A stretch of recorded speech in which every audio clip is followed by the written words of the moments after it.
Students, आता आपण पुढचा टॉपिक बघणार आहेत 1.4.3 expression for upper speed limit when vehicle is at the top of A convex over bridge.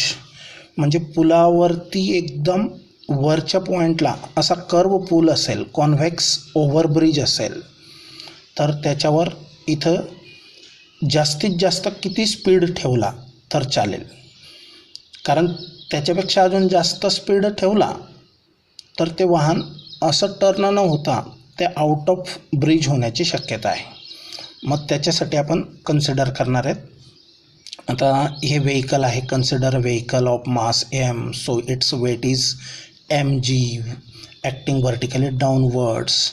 Late R be the radius of curvature of the bridge, convex over bridge, and let n be the normal reaction.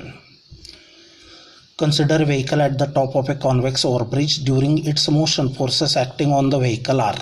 आता जेव्हा त्याची motion होते तेव्हा कोणते कोणते forces act होतात? पहिलं म्हणजे वेट व्हर्टिकली डाऊनवर्ड्स, आणि दुसरं म्हणजे normal reaction force N vertically upwards. The resultant of these two must provide the necessary centripetal force vertically downwards. आता बघा, या दोघांचा रिझल्टंट हा must be acting downwards towards centre, that is necessary centripetal force vertically downwards act झाला पाहिजे. आता आपण बऱ्याच केसेसमध्ये नॉर्मल रिॲक्शन आणि वेट हे इक्वल घेतो, पण ह्या ठिकाणी नॉर्मल रिॲक्शन ही कमी आहे आणि वेट हे जास्त असेल तर का?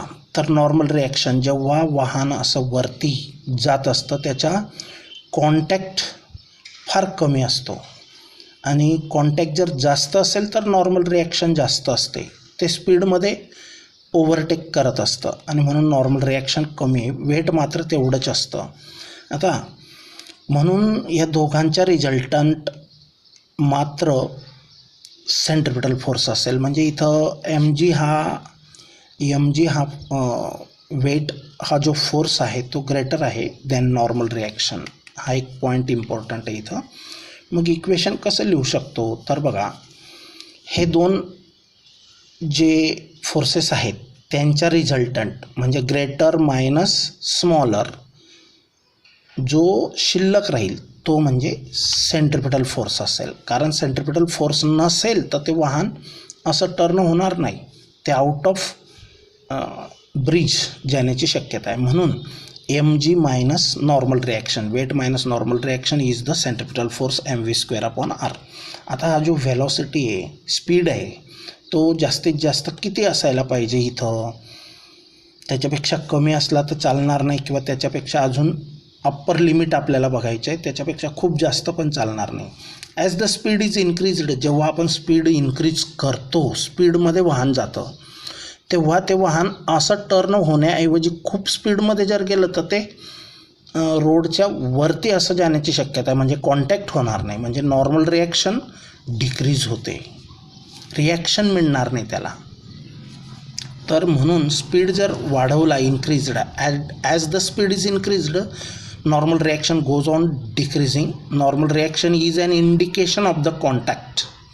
नॉर्मल रिॲक्शन आपल्याला इंडिकेट करतं की कॉन्टॅक्ट पण पाहिजे रोडशी, आणि म्हणून thus for just maintaining contact, नुसतं जस्ट टचिंग पाहिजे, वाहन रोडला टच राहिला पाहिजे, रोडच्या वरती असं बाहेर फेकलं नको जायला ते, आणि मग त्यावेळेला नॉर्मल रिॲक्शन जस्ट मेंटेनिंग कॉन्टॅक्टसाठी नॉर्मल रिॲक्शन ही 0 असली पाहिजे. This imposes the upper limit on the speed. याच्यामुळे आपल्याला अप्पर लिमिट फाइंड आउट करता येते. नॉर्मल रिॲक्शनची व्हॅल्यू नुसती 0 पुटअप केली तर राहील का इथं mg minus 0 is equal to mv²/r. मग या ठिकाणी m गेट्स कॅन्सल्ड, हा r इकडे मल्टिप्लाय केला rg, v² is equal to rg, तर v is equal to √rg, तर v मॅक्स. आता ही केस कोणती आहे? आपण मागचं डेरिवेशन जे पाहिलं, या ठिकाणी व्हेलॉसिटी किती असते? तर √rg असते, लक्षात ठेवण्यासाठी. म्हणून इथं पण व्हेलॉसिटी हा √rg असेल. आता आपण पुढचा टॉपिक बघणार आहेत तो म्हणजे मोमेंट ऑफ इनर्शिया. इनर्शिया अगोदर फक्त इनर्शिया म्हणजे काय तर the tendency of a body to maintain or to remain in the state of rest, or if it is in uniform motion, then it should have to maintain its uniform motion. The first law, Newton's first law of motion, states that is also called as a law of inertia. Every body tries to maintain its state of rest or its a state of uniform motion in a straight line unless it is acted upon by an external unbalanced force. याचा अर्थ प्रत्येक वस्तू, object, body ही state of रेस्टमध्ये असेल तर state of रेस्टमध्येच राहण्याचा प्रयत्न करते, किंवा एक समान गतिमान असेल तर एक समान गतीमध्येच राहण्याचा प्रयत्न करते, जोपर्यंत तिच्यावर कोणतंही बाह्यबल, एक्सटर्नल अनबॅलन्स्ड फोर्स, म्हणजे त्या वाहनाला, व्हेकलला डिस्टर्ब करेल असा फोर्स ॲक्ट होत नाही, तोपर्यंत ते तसंच राहील. अशी जी स्टेट असते त्याला आपण इनर्शिया म्हणतो वस्तूच्या. आता ही प्रत्येक वस्तूची टेंडन्सी असते स्वतःहून जागा न बदलणे. म्हणजे थोडक्यात अजून इन शॉर्ट मराठीमध्ये सांगायचं झालं, अचल अवस्थेतील वस्तू अचल अवस्थेतच राहण्याचा प्रयत्न करते आणि एक समान गतीमध्ये असणारी वस्तू एक समान गतीमध्येच राहण्याचा प्रयत्न करते. मग तो जो इनर्शिया फर्स्ट लॉमध्ये शिकलो, आता तसाच आपल्याला मोमेंट ऑफ इनर्शिया, याला रोटेशनल इनर्शिया असंही म्हणतात. Moment of inertia denoted by I. तर याची डेफिनेशन काय ती समजण्या अगोदर आपण एक कन्सेप्ट क्लिअर करूया. सपोज ही एक रिजिड बॉडी म्हणजे न तुटणारी न फुटणारी बॉडी, किंवा दाबली न जाणारी किंवा एक्सपांड न होणारी बॉडीला रिजिड बॉडी असं म्हणतो आपण, भक्कम body. Consider a rigid body, it is moving, rotating about this axis of rotation with angular velocity omega. Let the body is made up of so many number of particles. Say m1 is the particle situated at a distance r1 horizontally. This distance is perpendicular to axis. Let m2 be another particle situated at distance r2, m3 be another particle situated at distance r3. Likewise, so many particles are present in that body. So nth particle of mass mn is situated at distance rn. Here the distances are different and masses are also different, m1, m2, m3, mn. Distances r1, r2, r3 also different. So to find out the moment of inertia, what we have to do? The product of mass and square of distance from the axis of rotation, perpendicular distance, this horizontal distance of every particle, sum of products of mass and square of distance of each particle gives the moment of inertia. It is denoted by letter capital I, MI/RI square. Here I is from, means value of I is from 1 to n. N number of particles are present there. M is the mass of each particle, R is the perpendicular distance of particle from the axis of rotation. आता बघा या ठिकाणी सम आहे, addition आहे, कोणाची? प्रॉडक्ट्सची. कोणाच्या products? Mass of each particle and square of its distance from the axis of rotation. This product of each particle, sum of products of each particles. So the definition of moment of inertia becomes like this. Listen, moment of inertia of a rigid body. Rigid body म्हणजे न तुटणारी न फुटणारी भक्कम body.